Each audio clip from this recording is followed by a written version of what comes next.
Hello， 大家好，我是惠州市秦汉服饰辅料有限公司的，我们专业做辅料各类辅料，现在深挖到我们的婴童类的一些商标辅料产品。这次我们有幸参加了 CDME 的上海运营同展。这次的展会的话，我们主要是推荐一些比较新的、比较流行的，也就是我们2022年的一些流行的色调和款式。首先，我想给大家介绍一下我们公司自主研发的一些新品，这些就是我们这一次的一些亮点的产品。因为这个产品首先一个，它们的颜色是材料是没有含任何荧光剂的；再一个的话，这表面的颜色是比较鲜艳亮丽。摸起来手感的边缘不会很粗糙，但是这种产品呢，可能适合一些中大童做一些装饰标类型的东西这一个呢，是我们来取代一些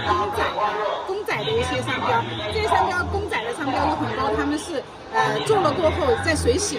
可能就变形的特别快，而且产量比较低，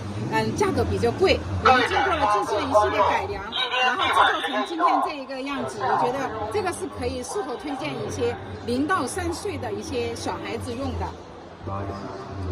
接下来是我想给大家推荐的一些填充类的一些产品，因为这一类的产品的话，颜色和色调，包括里面的填充物都可以随意的进行一些更换然后这里面的填充物的话，它都是环保的。再一个，想给大家推荐一下这个有温变的、水变的、带有功能性的一些商标。因为现在的小孩子，比方说情绪的一些天气热的一些变化，如果感冒发烧的一些变化，就可以通过这些标来进行一些感受，包括一些水变的。最后，我想给大家推荐一些就是比较亮丽的，然后带炫彩的、带荧光效果的、带一个炫彩效果的，包括一些灯类的一些产品如果大家有一些其他的一些方案和构想的话，欢迎大家能够联系我们，我们可以共同的去探讨和开发。谢谢大家。